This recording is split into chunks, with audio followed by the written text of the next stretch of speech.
Assalamualaikum warahmatullahi wabarakatuh. Ahlan wa sahlan wa marhaban bikum kepada para penonton dan pendengar sekalian. InsyaAllah bersama saya Ustaz Syahri dan sahabat saya Ustaz Zakaria dalam podcast kita Kembara Ilmu. Apa khabar Ustaz? Sihat? Sihat, Alhamdulillah. InsyaAllah hari ni dapat ceria kan? Ya, Alhamdulillah. Sahur tak tadi Ustaz? Sahur. Alhamdulillah. Okay, baik Ustaz. Jadi kita nak bicara tentang tajuk kita pada hari ini tentang orang yang dia nak memahami Al-Quran. Okey. Tapi dalam masa yang sama ada kemusykilan yang kita nak bincang pada hari ini tentang amalan yang mereka buat. Mereka ni baca Quran. Alhamdulillah bagus dah baca Quran. Tapi masalah yang kita nak bincang pada hari ini adalah amalan mereka tu yang mereka hanya membaca Quran, kemudian mereka fahamkan sendiri Al-Quran dengan hanya berpandukan ataupun berpaksikan kepada terjemahan, dan kemudian mereka olah apa yang mereka rasa daripada terjemahan tersebut. Boleh saya kongsikan sedikit tak kepada para penonton bagaimana yang dikatakan tadabbur yang sebenar yang dianjurkan oleh Nabi SAW dan yang tarbiyahkan oleh para ulama kita. Silakan Ustaz. Okey, jadi insya-Allah tanpa buang-buang masa kan, kita nak jawab sikitlah soalan ni. Soalan ni agak cepu mas sikit. Dia agak panas-panas sikit. Tapi insya-Allah lah kita cuba untuk jawab dengan mudah dan ringkas. Seperti mana kita tahu kan, ramai daripada kita ni suka untuk memahami Al-Quran. Ya, betul Ustaz. Dan kita juga suka nak baca Quran, nak faham tu, nak deep tu. Kita nak tahu makna dia apa. Betul. Tapi kalau kita nak tahu, mesti kita kena seperti mana, mesti ada ikut garis panduan dia. Ya Ustaz, kadang-kadang orang dia baca Quran ni dia nak menghayati sampai dia nak menangis. Ya, nak menangis. Kan? Menangis sampai tak esak-esak Betul. Kan? Jadi itulah kita nak tanya macam mana Ustaz? Pertama-tamanya kita kena ingat satu hadis Nabi kita sallallahu alaihi wasallam. Nabi pernah sebut, Nabi kata apa? Innamal ilmu bitta'allum. Iaitu sesungguhnya mempelajari ilmu agama adalah dengan cara mempelajari. Jadi kat sini kita fahamlah, kalau kita contoh nak jadi doktor, mesti kita kena belajar daripada doktor. Betul. Kalau kita nak belajar nak buat engineering, nak belajar jadi jurutera, mesti kena belajar daripada Tapi jurutera. Ustaz sekarang ni dah banyak DIY Ustaz. DIY. DIY pun kadang tak jadi. Tapi doktor boleh DIY Ustaz. Tak boleh Ustaz lah. Tak Dia boleh. mesti kena kepada disiplin. Disiplin betul. Macam saya tengok baru-baru ni ada sebahagian tu dia nak jadi doktor gigi. Betul. Barang-barang beli kat Shopee je. Klinik pun klinik tak iktiraf, lalu kena tangkap. Subhanallah. Kita tengok dalam bahagian dunia ni pun mereka begitu teliti Ya, untuk kita Ustaz lihat. kalau orang tu bagi gigi dia dekat orang yang tak pandai, buatnya lagi jongan, lagi hancur, tak keluar rumah dia. Itulah subhanallah nazim. Subhanallah. Jadi itulah tentang dunia pun kita kena teliti. Kita nak tahu tentang satu ilmu, belajar. Macam tu juga dengan ilmu agama. Nabi sebut kan, innamal ilmu bitta'allum. Sesungguhnya ilmu itu dipelajari. Bila kita kata dipelajari, mesti ada kena guru. So maknanya Ustaz apa ni memahami Al-Quran ni salah satu daripada cara mempelajari ilmu agama juga betul. So maknanya kena ikut disiplin yang betul supaya seorang tu dia tahu makna yang betul dan dia tidak tersilap dalam memahami lah. Betul. Sehingga dia tergolong dalam golongan yang sesat. Okay, baik Ustaz. Jadi bagaimana step yang sebenar kalau orang tu mungkinlah dia ni nak belajar Quran tapi mungkin pendedahan ataupun langkah-langkah untuk nak faham Quran tu macam mana yang perlu dibuat supaya seorang itu dia tidak tergolong, maksudnya dia tidak tersilap jalan dalam memahami Quran sehingga kadang-kadang terpengaruh dengan fikrah-fikrah orang-orang sesat dalam memahami ayat-ayat tersebut yang dia tidak pernah dengar daripada ulama kita. So macam mana langkah-langkah yang perlu kita buat Ustaz? Dia langkah-langkahnya yang penting sekali sebelum kita nak ceburi bidang ni tentang tafsir ke terjemahan ke kan. Kita nak pertama sekali kena tahu dulu. Kita kena belajar dulu sebab Nabi sebut innamal ilmu bitta'allum. Mula-mula belajar dulu. Kemudian bila kita belajar mestilah kena cari guru yang sesuai. Guru yang kena cari ahli. Guru lah Ustaz Betul, cari guru yang ahli. Bukan guru tu sendiri pun belajar dulu. Bukan guru tu dia beli dekat pesta buku, dia buka kitab tafsir sikit, dia pun goreng je. Bukan macam itu dah. Sebab ilmu agama ni dia bukan macam nasi kerabu lah. Rasa-rasa sana. Bukan macam tu. Tak sedap tinggal, kalau sedap ambil. Betul lah. Ilmu agama bukan macam tu. So ilmu agama ni watak dalam tafsir pun maknanya seorang tu dia kena ada ilmu, dia kena berguru, maknanya guru tu pun kena belajar juga. Bukan sekadar dia saja lah. Dia pun kena berguru. Betul. So lepas tu Ustaz dah dapat guru daripada tu, bila dah kita dah berguru, kita belajar dengan dia. Fahami. Dia pun akan ajar pada kita macam mana dia belajar dulu. Maknanya kat situ ada proses isnad Ustaz. Ya betul. Maknanya ada rantaian ilmu. Betul. Maksudnya bukan sekadar dia bercakap, tapi apa yang dia cakap itu adalah apa yang dia dengar daripada guru-guru ni yang sebelum sampailah kepada Nabi sallallahu alaihi wasallam. Lepas tu Ustaz, macam mana seorang tu dia nak tadabbur bagi ayat Quran? Maknanya dia dah belajar guru daripada guru tu pun dah ada isnad, dah ada rantaian ilmu dia, dan dia pun orang yang berkeahlian dalam mengajar dan memahamkan dengan cara yang sahih. Kemudian bagaimana seorang tu nak menghayati makna Quran tu setelah dia belajar dengan guru tu? Setelah dia belajar pula, dia kena buat apa? Dia kena, bila dah belajar, dia memahami dulu, betul tak? Dan dia cek dulu dengan guru dia, betul tak kefahaman dia seperti mana yang dia belajar. Supaya dia tidak memandai-mandai lepas tu. Supaya dia memahami makna ayat yang betul tu, dan untuk nak difaham dan diamalkan dalam kehidupan dia lah. Betul. Saya teringat Ustaz, ada orang dia tersebar lah benda ni kan. Ada sebagai orang dia guna ayat Quran yang mana masyhur dia yang tersebar kan, tentang ayat Quran, al-fitnatu asyaddu minal qatli. Kan ada ramai orang dia guna ayat Quran ni. Betul. Dia kata fitnah dekat situ lebih dahsyat daripada dosanya, lebih dahsyat dosanya daripada membunuh. Fitnah dekat situ dia mentafsirkannya dengan makna fitnah yang dimaksudkan itu adalah yang bercakap dusta dan dinisbahkan kepada orang. Jadi tafsiran yang sebenar bagi ayat Quran itu di sisi para ulama sebenarnya apa Ustaz? Dia tafsiran dia kat sini, kalau kita tengok dalam Imam Nasafi kan. Kalau kita tengok dalam kitab Imam Razi, dia apabila dia lihat ayat wal fitnatu asyaddu minal qatl, dia kata apa? Dia kata asyirku ataupun fitnatu fid din. So maknanya Ustaz, fitnah dalam bahasa Arab dia luas lah. Luas, betul. So bukanlah orang Melayu dia faham fitnah. Hatta kalau orang Melayu pun kadang-kadang saya rasa dia juga sebut fitnah ni banyak tempat. Betul. Kan kau ni bawa fitnah, betul lah. Bukan maknanya dia cakap dosa kan. Dia bawa image yang buruk kadang-kadang. Kan kadang-kadang dengan maksud bohtan yang bercakap dusta dan disebahkan pada orang. So makna ayat kat sini tentang syirik lah, dengan kufur. So boleh Ustaz cerita sikit tak sebenarnya sebab turunnya ayat ini, kisah di sebaliknya sebenarnya nak cerita pasal apa Ustaz? Dia nak cerita tentang ada orang-orang yang musyrikin. Ayat tu kalau kita tengok konteks itu tentang ayat-ayat musyrikin, orang musyrikin. Dan nak dibahaskan dia dalam tu tentang dosa yang mereka buat tu, fitnah yang mereka buat dalam agama tu, syirik tu lah. Itu lebih besar daripada membunuh.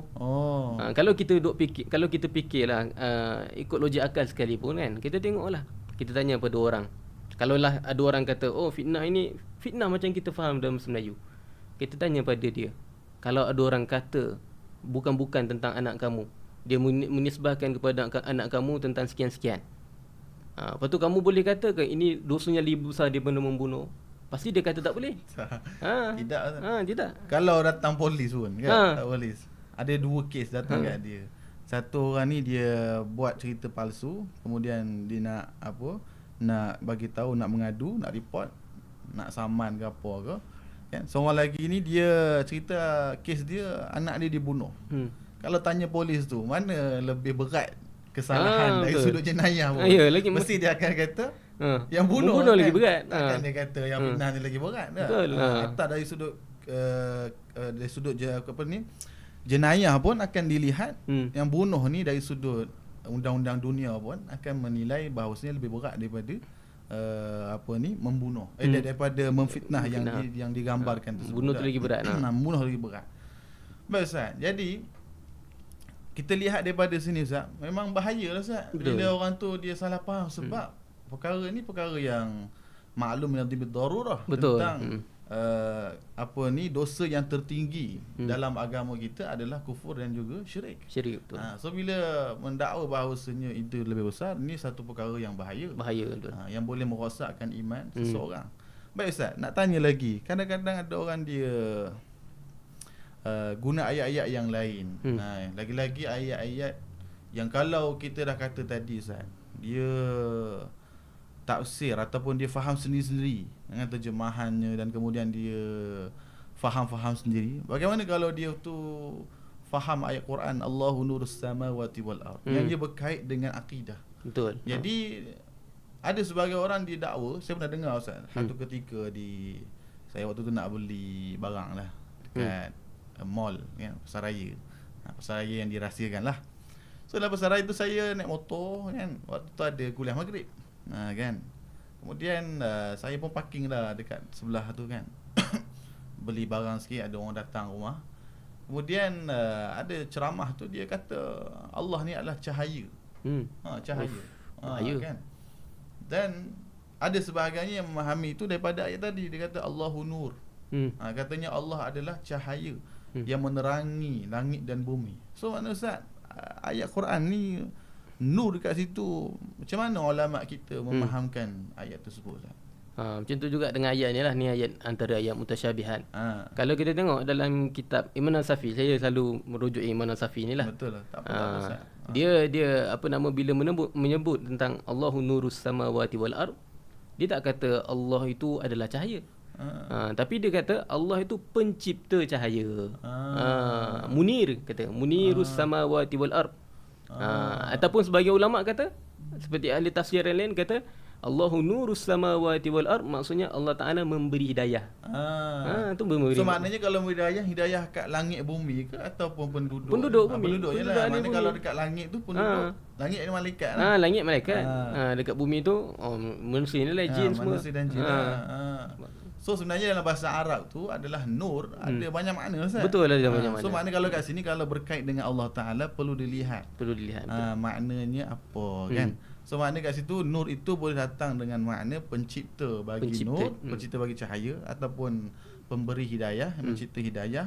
Dan satu lagi dengan makna yang kita biasa faham lah, daud itu dengan makna sinaran ataupun cahaya kan. Jadi kita dah tahu bahawasanya Allah Ta'ala tak seperti makhluk.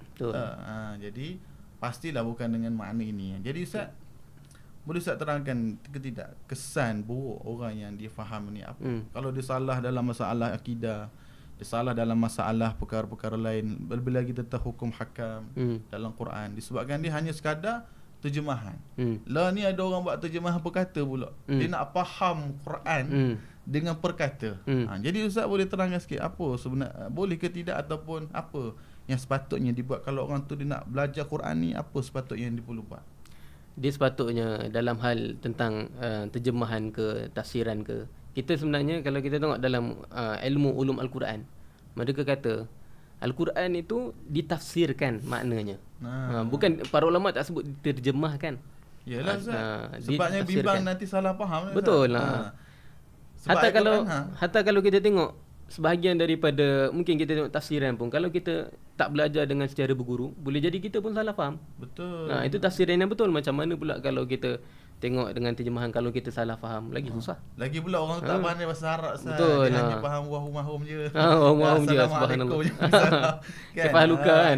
Subhanallah. So sebenarnya kalau orang tu nak belajar bahasa Arab kan, perlu kepada tangga ilmu yang betul. Betul. Kalau kita lah Ustaz, macam saya kan, kalau bahasa Melayu, takkanlah saya nak terus pergi belajar sajak ataupun cerpen ataupun benda-benda yang lebih kepada tu kan, yang ada hiperbola, metafora, apapun lah fora-fora tu.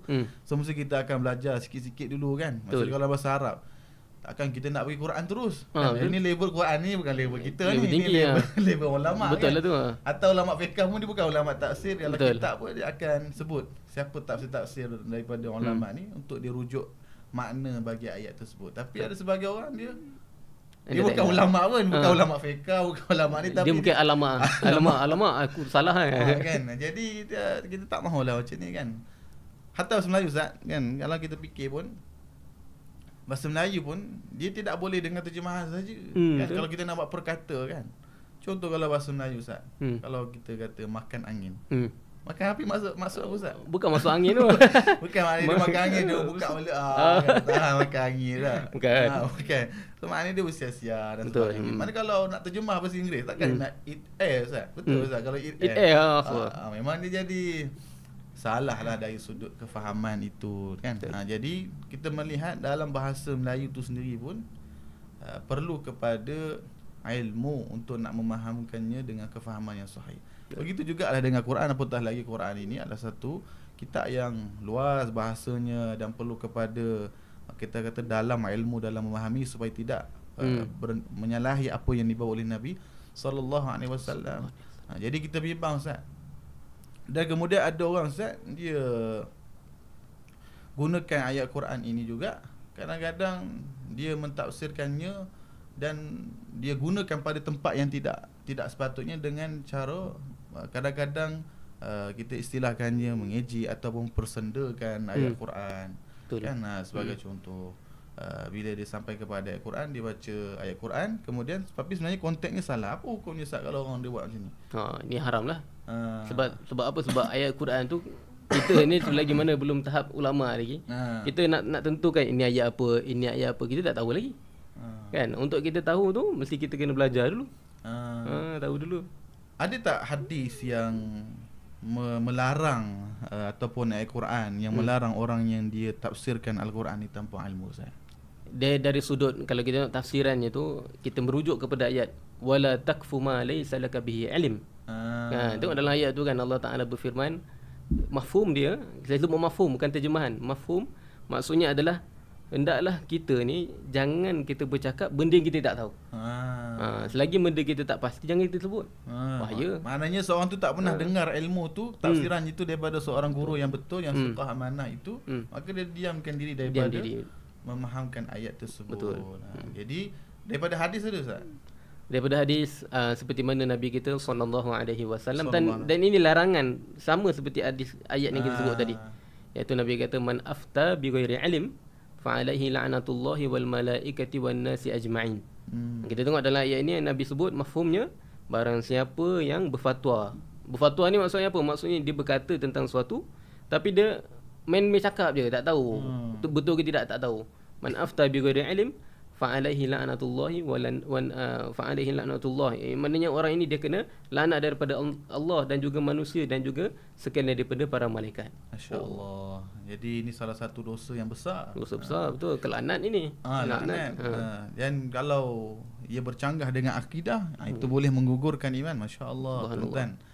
Sedang pendengar yang dirahmati Allah Taala. Jadi pada hari ini kita dah sebutkan, bincangkan tentang isu orang yang dia nak faham Al-Quran, nak menghayati Al-Quran. Ia satu amalan yang sangat bagus. Hakikatnya kita puji kerana tidak semua orang ada perasaan ataupun semangat untuk nak memahami Al-Quran. Cumanya ia perlu kepada bimbingan yang betul, panduan yang betul, supaya seorang itu tidak ditipu oleh syaitan dan akhirnya dia terjerumus ke dalam kefahaman yang sesat. Sebab itu Ustaz, kadang-kadang golongan sesat ni guna Al-Quran je Ustaz. Saya ada tengok satu video golongan sesat ni kat Malaysia lah kan.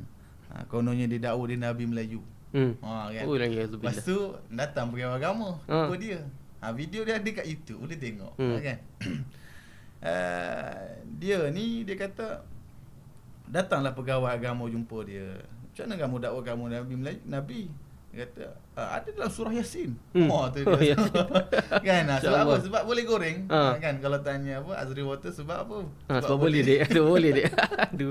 Kan jadi dia pun kata kepada pegawai agama tu, ayat Yasin tu ada dalil yang dia tu seorang nabi. Lepas tu pegawai agama tu dia katalah, Yasin dengan kamu ni mana turun dulu? Kan? Walaupun Yasin lah keluar dulu. Kan saya lambat lagi. Tapi Yasin tu saya dapat wahyu Allah kata turun pada saya pula. Gitu pula. Subhanallah. Lepas tu dia kata apa lagi? Apa ayat Quran itu? Dia baca surah Yasin. Dia kata apa? Kan Yasin wal Quranil Hakim innaka laminal mursalin. Dia suruh anak murid dia baca. Lepas anak murid dia baca, dia kata apa? Cuba baca terjemahan. Tu dia baca terjemahan. Sesungguhnya kamu daripada kalangan orang yang diutuskan oleh Ta'ala. Dalam tu saya lah dia kata. Masya-Allah. Kan? Subhanallah, tengok kesan daripada orang yang dia faham sendiri dan kemudian dia goreng-goreng sendiri dan akhirnya tengok mendakwa dirinya seorang nabi. Ini dia tipu oleh syaitan. Jadi subhanallahil azim. Ustaz, jadi kita sangat bimbanglah fenomena ni berlaku. Jadi banyaknya orang yang sesat ni kadang-kadang kita lihat faktornya adalah banyaknya tafsir Al-Quran tanpa ilmu, dan kemudian ikut sedap rasa je. Ustaz ada pengalaman jumpa orang yang dia cakap pasal Quran sendiri? Oh, ada. Itu memang banyak lah. Yang antaranya lagi yang tu, yang ada orang kata tentang Allahu nurus samawati wal ardu. Dia kata apa? Dia kata, ialah macam tadi sebut, dia kata Allah tu seperti cahaya. Benda ni sangat bahaya tau. Sebab apa? Sebab pernah berlaku pada apa nama imam, salah seorang imam yang hebat, namanya Syekh Abdul Qadir Jilani. Yang mana Imam Abdul Qadir Jilani ni pernah satu ketika dia berzikir kepada Allah. Zikir kepada Allah. Tiba-tiba datang cahaya. Cahaya tu kata apa? Cahaya tu kata, aku telah gugurkan kewajipan ke atasmu wahai hamba-Ku, dia kata macam tu. Lalu Syekh ini pun buat apa? Dia kata, dia pun kata, kazabta. Dia kata, kamu telah dusta wahai ya la'in, dia katanya tu, wahai orang yang terlaknat, wahai makhluk yang terlaknat, kamu telah dusta. Lalu cahaya tu makin hilang. Sebab apa? Sebab dia cahaya makin hilang sebab dah dia kantoi dah. Tipu kan. Lama-lama keluar cahaya, keluar suara daripada cahaya tu. Suara tu kata, laqad ghalab tanah. Iaitu kamu telah mengalahkan kita. So sebenarnya siapa cahaya tu? Cahaya tu sebenarnya iblis. Iblis. Lepas tu iblis kata apa? Iblis kata, aku telah buat perkara yang sama pada 70 orang yang buat ibadah macam kamu buat. So maknanya sebelum tu orang jual halak lah. Orang yang ada orang beribadah, dia tanpa ilmu, mungkin dia tak kenal Allah pun, dia nak beribadah. Lalu apa jadi? Dia pun dia sangka datang kan trik yang sama lah. Datang trik yang sama, menyesatkan orang 70 orang tu. Masya Allah. Tapi Syekh Abdul Qadir Jilani ni dia ahli sunnah wal jamaah, dia tahu mana beza kan. Dia kata Allah Ta'ala itu bukannya cahaya. Maka kat sini dia kalahkan kalahkan iblis itu serta-merta ketika itu juga. Masya Allah. Kalau orang dia biarkan, dia kata Allahu nurus samawati wal ard, dia kata Allah cahaya, dengan makna ini maknanya dia telah gagal memahami apakah itu Allah Subhanahu wa taala. Dia tak mengenal Allah Subhanahu tidak mengenal Allah Subhanahu wa taala. Bahkan dia menyembah makhluk, bukan menyembah Allah Subhanahu wa taala.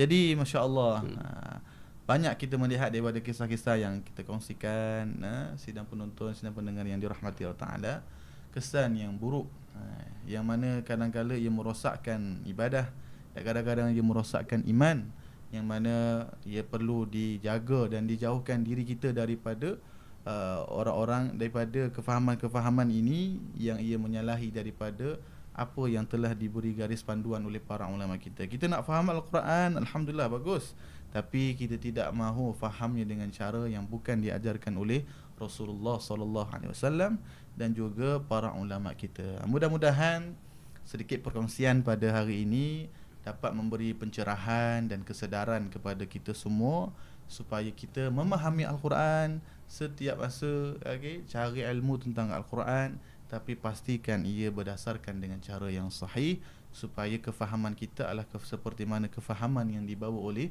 Nabi sallallahu alaihi wasallam. Insya-Allah akan datang kita jumpa lagi Ustaz. Terima kasih Ustaz Zakaria beri sudi memberi masa pada hari ini untuk kita buat sesi podcast, dan insya-Allah akan datang kita akan bertemu lagi dengan podcast yang lebih menarik bersama dengan ustaz yang akan datang. Wallahu subhanahu wa ta'ala a'lam wa ahkam. Dan itu saja daripada saya, Ustaz Syahri dan juga Ustaz Zakaria. Mudah-mudahan memberi manfaat kepada semua insya-Allah. Assalamualaikum warahmatullahi wabarakatuh.